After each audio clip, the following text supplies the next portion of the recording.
Bearden at the point, right wing Hamilton quickly to Connor in the right corner. Now Hamilton outside right, backs away from Ali. UB taking some time. Blake shakes into the lane for to shoot. Up and under move, he lays it home. Smith runs, jumps, and scores! Tibbs looking around. Puck is going to have to jack it up. It's blocked! Perkins right of the circle, buzzes one to Matzenberg on the right. He'll shoot a three and hit it. CJ's fourth triple of the night.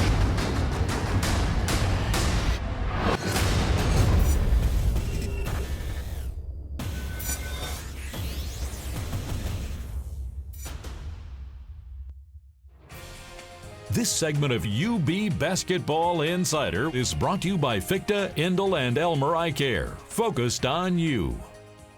And we start off UB Basketball Insider by taking a clear vision look at a big stretch of games coming up for Nate Oats' team. Our clear vision look is brought to you by Fichte, Indel, and Elmer Eye Care. And Coach, you've got 3 games left. Pretty good chance that if you can win 2 of those 3, you get that much coveted bye and put yourself in a good position. Do you like where your team is playing right now, having won 2 in a row? Yeah, I think we played well. I mean, obviously our last game against Kent, we played really well, especially in the second half. So I think we're back playing like we were before Lamonte went out.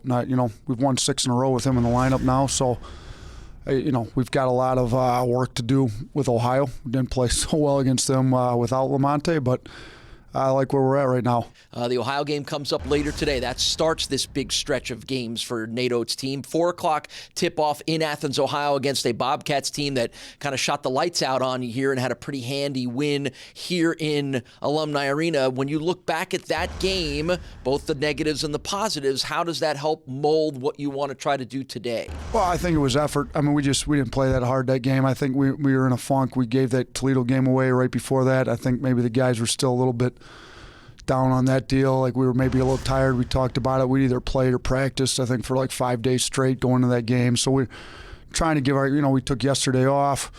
We're not going to practice 5-6 days straight anymore the rest of the year. We're going to give them days off and try to keep them fresh, and hopefully we play with some energy and able to take away some of those threes. One of the positives that came out of that Ohio game was the 36-point performance by C.J. Massenberg, and it has led to a stretch here where he's averaging well over 20 points a game. Again, as you look back on what was a tough loss for your team, what did you see that C.J. was able to do that maybe has led to what he's been able to do? He's making some threes that certainly helps. I think he's aggressive. His confidence is back. He's getting to the rim. He's got good size. He can finish at the rim, get to the free throw line. He's scoring it in a variety of ways. We even put him in the post a little bit that game, so they had a little bit smaller guard. And I think he just played hard, through the course of the game. That was one of those games you could have quit on. We got down early, got down big. He just kept playing and playing hard. And if you're playing hard, you stay in the game and you get a chance to score some points that game. All right, so after the road trip to Ohio, you're back home here for the final home game of the season, final regular season home game of the season. That comes up on Tuesday against the Miami Redhawks, a 7 o'clock tip-off here, part of Operation 6000, as everybody's going to try to fill this Alumni Arena and white it out for that game. Miami's had a tough year, yet they're coming off a win over Akron, so give us a sense on where you think the Redhawks are at right now. You've already beaten them once. Yeah, we went down there and beat them, and I think they've played some teams pretty tough, and obviously they just beat the number 1 team in the conference, so they're on a little bit of a roll. They've got some athletes. They're really deep. They play more players than anybody in the league, so if the right guy gets off, they get a few guys off, and they've got some players that have gotten off in the past, like last year or whatever, I think they can get rolling. So we got to take Ohio first, but we're obviously going to have to take Miami seriously when they come to town. All right, want to look back at the big win that came earlier last week, and that was the 87-70 win over Kent State right here. And a couple of things that jumped out about that win, but primarily 5 guys in double figures. That was big for your team, but you got great performance by 2 of those being your post players in Ikenna Smart and Nick Perkins. That hasn't always been consistently there. Are you excited by seeing what maybe those 2 guys can do down low for you? Yeah, you know what? I think Ikenna's starting to get his confidence back, and he was able to catch, he's feeding off our guards a little bit better. Our guards are beating their men off the dribble, forcing help, and then he can catch just some relocation passes, some drop-offs, and dunk them, and it kind of got him going a little bit. He got an offensive board, a couple putbacks. So just finding different ways without actually throwing it to him in the post and collapsing and having the defense really focus on him. I think he can score other ways, and he's starting to figure that out now.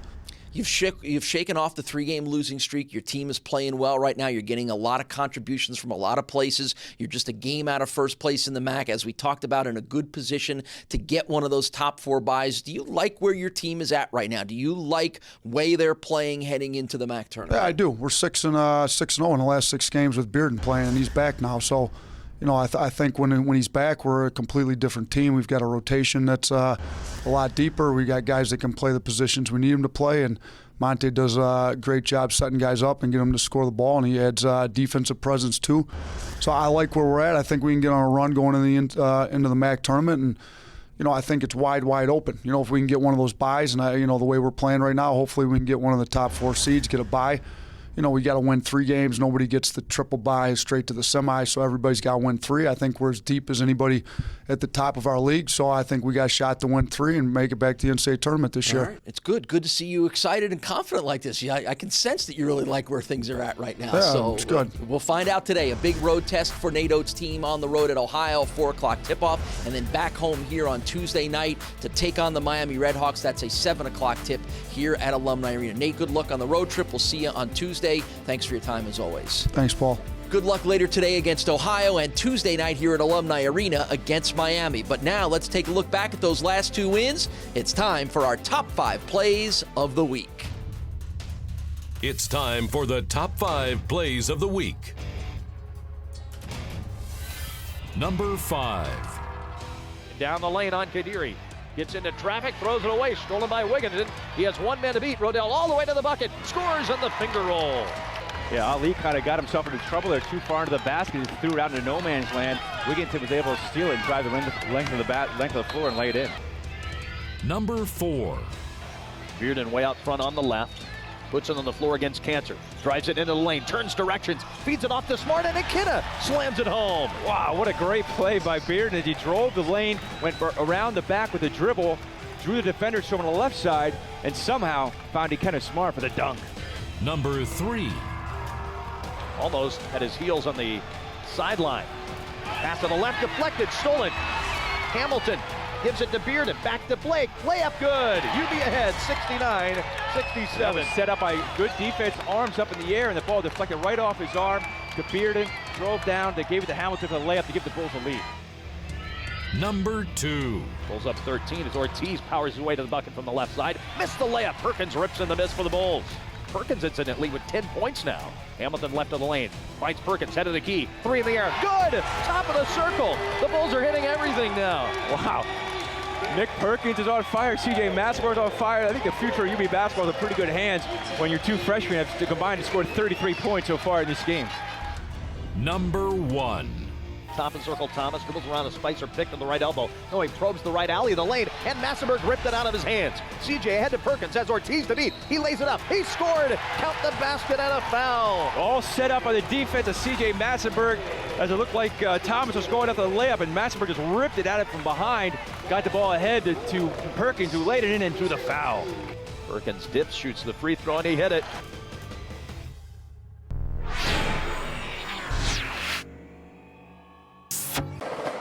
Operation 6000 returns to Alumni Arena on Tuesday, March 1st when the Bulls play host to Miami of Ohio.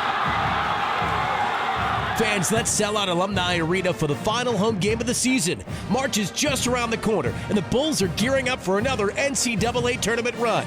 Get to Alumni Arena. For tickets and more information, call 877-UB-THERE or visit UBBulls.com.